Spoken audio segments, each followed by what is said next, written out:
Hey guys, thanks for tuning in to another video on ForgottenWeapons.com.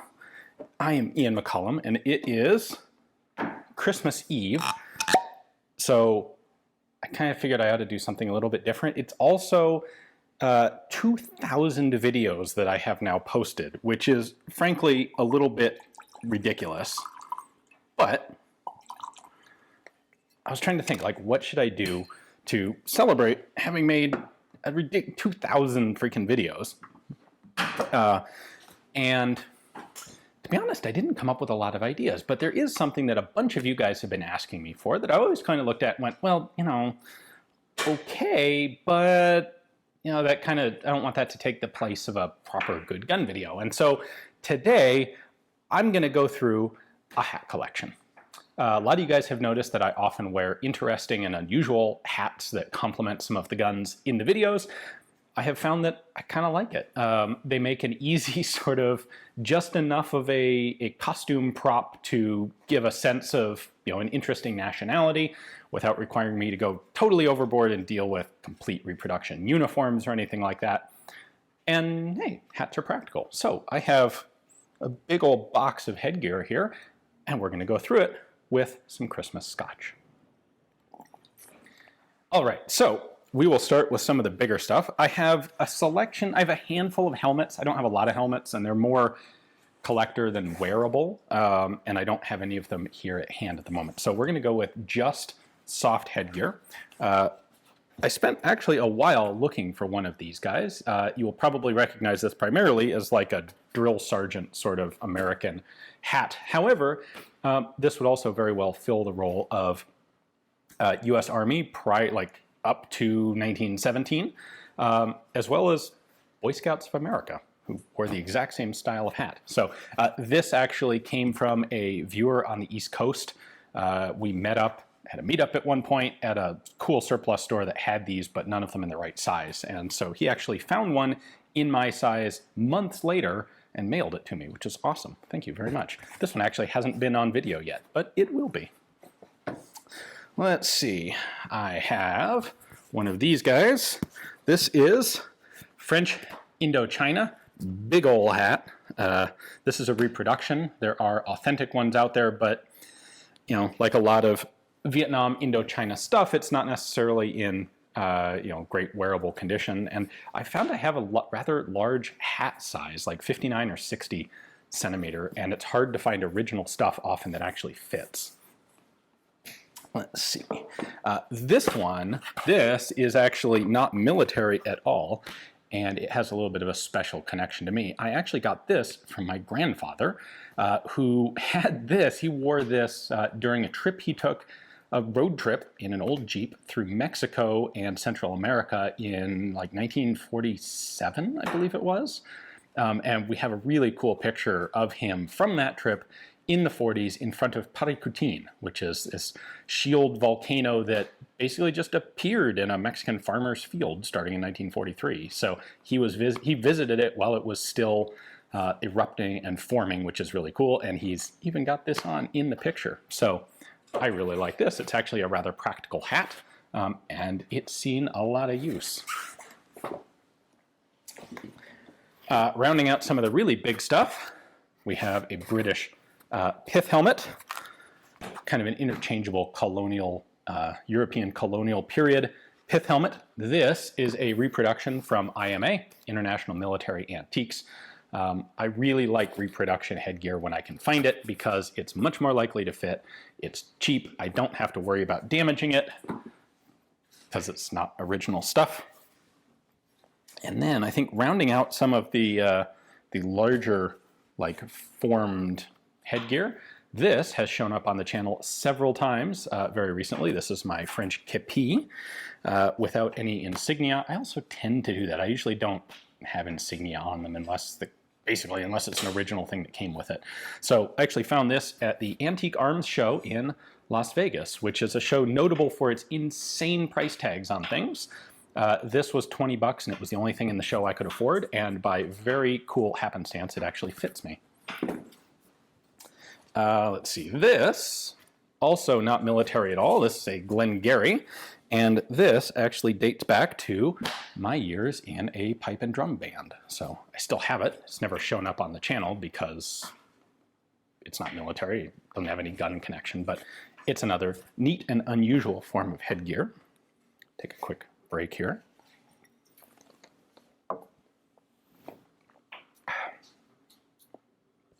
That's pretty nice.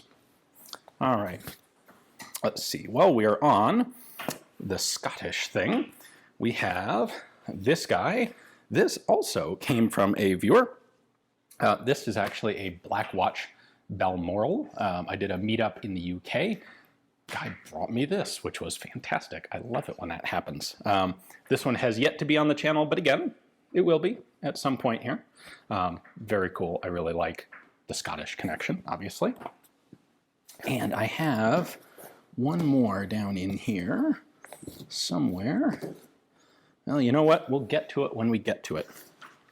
Let's see. Next up, this one got me accused of being a communist a couple times. This is a Soviet Zhanka. And what's funny is it got me accused of being a communist for wearing it with the Soviet hammer and sickle little emblem on there. Oops, which is crooked. There we go. I actually wore this because I was going outside shooting in Maine in February, and it was cold. And this was legitimately the only good warm weather hat that I had. And I just realized that the ear flaps were completely wrong there. So let's try that again. There we go. That's more like it. It's a nice warm hat, at least by my Arizona standards. This guy... This has yet to be on the channel, but I have a very specific purpose intended for it. This is, of course, a deer stalker of Sherlock Holmes notoriety. Interesting controversy about this hat within the Sherlock Holmes fan and reader community. This was popularized by the television productions and the illustrations that went along with some of the early Sherlock Holmes stuff. Holmes himself almost certainly never would have worn something like this as a character because this is like a rural thing. You don't wear this when you're in London. That'll be on the show sooner rather than later, I think. This guy I definitely need to talk about for a moment. This is a reproduction British World War I officer's cap, a trench cap. And I got this from a company called What Price Glory that makes reproduction uniform gear. In fact, they're also the ones where I got this guy. I will have a link to this in the description text because almost every time that I have this in a video, which is fairly often because I think this looks pretty nice and it's a very comfortable hat to wear, almost every time I have this in a video, I get people asking me, what is it and where can I get it? So I don't get a kickback from them. It'd be kind of fun if, like, every once in a while they get a bunch of orders and they have no idea where they come from. So I'll put a link to this in the description. Let's see. This guy has also not yet been on the channel. This is a Tarte, a very large French Alpine pattern beret. This is also one, where is it? It's in there somewhere. There we go. That I went ahead and put an insignia on because it just seems to make it fit better. The insignia there is the Chasseurs Alpins, the French Alpine troops. This will definitely be, in fact, I think I'm going to be wearing this for Desert Brutality in a month or two. So that'll be cool. Since we are talking berets, I do also have a much more standard beret, which I've used a number of times. These are kind of cool because they are kind of universal. Obviously most associated with the French, but then lots of different organizations wear berets of all different colors. Actually, I have, do I have it? Yeah, here it is. I have one that I picked up on gun boards years ago. This is an Iraqi army beret with an Iraqi eagle logo on it, and it was made in Iraq. All of the writing in here is Arabic. Unfortunately, it doesn't fit me. It looks like a little tiny clown hat, so I never actually wear that thing. I was really hoping when I bought it that it would fit me, but alas, it does not. Let's see. Here we go. We have two of these guys, which are the same pattern of hat, but in different camo. These guys are Finnish army caps. Note the two buttons up here, which allow the whole back of the thing to fold down as nice ear flaps because it gets a little chilly up there in Finland. Also very comfortable, very practical. I wear this one more than the other, but not for any particularly good reason. This is Finnish Army Desert Camouflage, which you might think is a bit of an odd thing for the Finnish Army to have. This is true. They have it because they were in Afghanistan. And I have not found any of the rest of the Finnish uniform available for sale. You can get Finnish MO5, which is their woodland camo, very easily. Both of these hats came from Varusteleka, and I'll put a link to them in the description text as well, because these are readily available and very cool. And I really like Varusteleka. They make all sorts of legitimately really good stuff. And hey, they host Finnish brutality. So let's see if I can not get my hair too messed up. Alrighty. We have a pair of German Flecktarn caps. This one is legit surplus, and it's rather small. And then I also have one, and I'm honestly not sure. Let's see, this has a cap tag that's in English, and it says it was made in Georgia. I suspect this is not actual German Army. That one is. This one's just a Flecktarn baseball-style cap, but the eye shade is a little more practical than the military one. So that showed up recently with the HK SP5. See, another pair we've got here are a pair of French Boonie caps. We've got the Woodland and the Daggett, the Desert. I tend to wear these things during the summer a lot because they are, frankly, practical. The Woodland one is pretty simple. It's got a little Velcro strap back here to allow you to tighten it up a little bit. The Desert one actually has a bunch of features. This is like the Swiss Army knife of hats. It does have a tightening strap in the back along with a little mesh panel for ventilation. I can snap the brim up like so, and you can do that on both sides. And then it actually has little ventilation flaps in the side of the hat, and the little flap has a Velcro patch on the top that you can put the flap up into, so a little extra ventilation there on both sides as well. And then of course you've got loops for camo, like everything in that hat.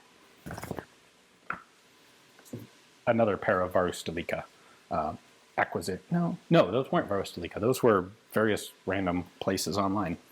Let's see, another beret. This is, as far as I can tell, a Polish military World War II era. This is original. This actually has a British broad arrow crest in it. And let's see. Every time you wear a beret, you get told that you're wearing it the wrong way, and this probably shouldn't be right in front. But this one happens to fit me perfectly, and I actually found this at Simpson Limited in Galesburg. They had it just on display, and it actually wasn't very expensive, and it fit me, and so I bought it because it's pretty cool. I think I wore this one around SHOT Show last year. Let's see, this was a little bit of a disappointment. This is a Russian Afghanistan era cap, again with the foldable ear flaps. And I like the idea. The problem is this one is about one tiny size increment too small for me, because it looks like it fits, but if I actually go out and wear this for any period of time, it makes a big old red line in my forehead, and it makes my head start to hurt. It is a 58. I think a 59 would probably be perfect, but try some, you don't win them all. People may wonder, like, holy crap, how much money do you have in all these? And the answer is actually not very much, because most of this stuff is 10 or 20 bucks. Every once in a while, something's a little more expensive than that, but I've been, putting these things together for 5 or 10 years now. So it actually amortizes into not very much money at all. There is a bunch of French stuff in here, as you might suspect. This is just one of these little pointless swallowtail type caps. A Bigarde. I'm still working on the guy's pronunciation. There's a French general in Indochina who patterned that. In fact, we have a couple of those. I also have this one, which is Portuguese Army. They call it a swallowtail cap, and it's got the two flaps on the back. This one's kind of nice because it's got a pair of little Velcro sections on the side so that it actually stays on your head. I don't know that those little swallowtails are long enough to do any good protecting the back of your neck against sun, but I have a ponytail back there that does it for me. Let's see. I thought I had one more of those guys down in here somewhere. Yes, there it is. So this is also a French one, but this one has the swallowtail on it.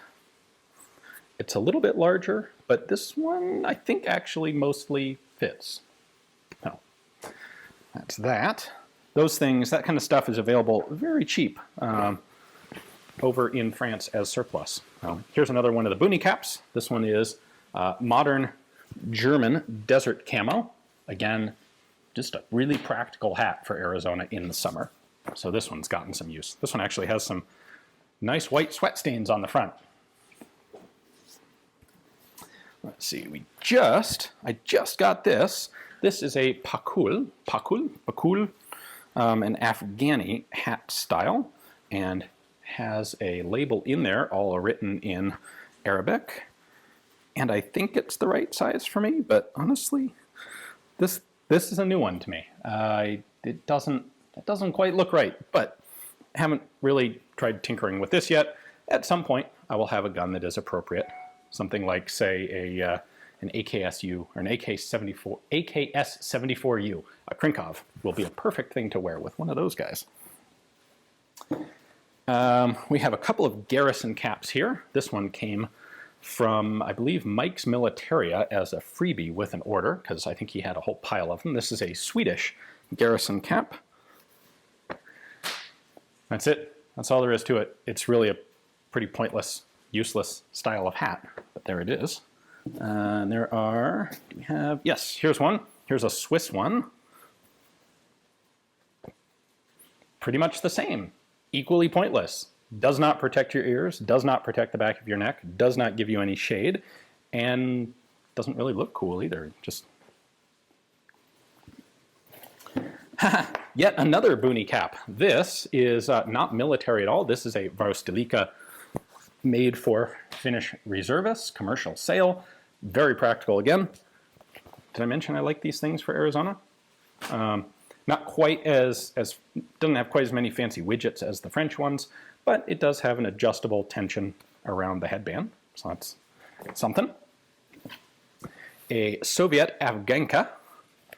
This is their version of basically that French Indochina hat, but used in Afghanistan. This one is actually actual Soviet military surplus, hence it has the hammer and sickle logo on it, and a bunch of sweat stains, because I actually wore this out in the desert a bunch.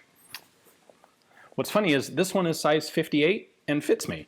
The other Russian hat that I have that is also size 58 does not fit me. So, way to go, communist industry.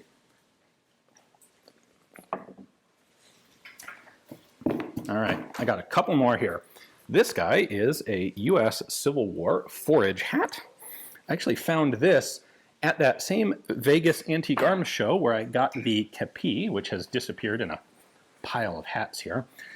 This was a different year, the only thing I could afford in the show. It is also reproduction. It is not original, and hasn't been on the show yet because I haven't really done any Civil War shooting stuff where it would be appropriate. Got two more here. Let's see. This was the other, well, it's not Scottish. This is Irish. This is a Tam O'Shanter, or a Tam, and this is an actual current issue Irish Army Tam, which is why it has the logo, the emblem on it. This was very cool. This was actually sent to me by a viewer fan who is in the Irish Army, and he sent me not just this, but a full set of Irish DPM, which is super cool because you can't get that on the commercial market. Apparently, like gangster sort of elements were buying it as surplus and using it in malicious things that didn't reflect well on the Irish Army, and so they stopped selling it as surplus. So this guy was very cool and sent me a set, which needs to be on video at some point, and I haven't gotten around to it yet, which I feel bad about, partly because I want to do something that is suitably Irish, and right now the only suitably Irish gun I have is an AR-180, and I'm not sure that it would reflect properly on the Irish Army to do a video with an IRA sort of rifle. So haven't done that yet, but I will. It's a cool camo pattern, and it's a cool hat. And it looks like the last thing in my box o' hats, which is now empty, is another reproduction. This is a Japanese World War II infantryman's soft cap, which this also came from IMA. I also haven't used it yet on the channel because I haven't really done any live fire stuff. I've done some live fire Japanese stuff, but haven't done any matches or anything. Absolutely, we've been planning for a long time, and we are still planning to do some two-gun stuff with Arisakas and Nambu pistols. And when that happens, I guarantee you this hat will show up.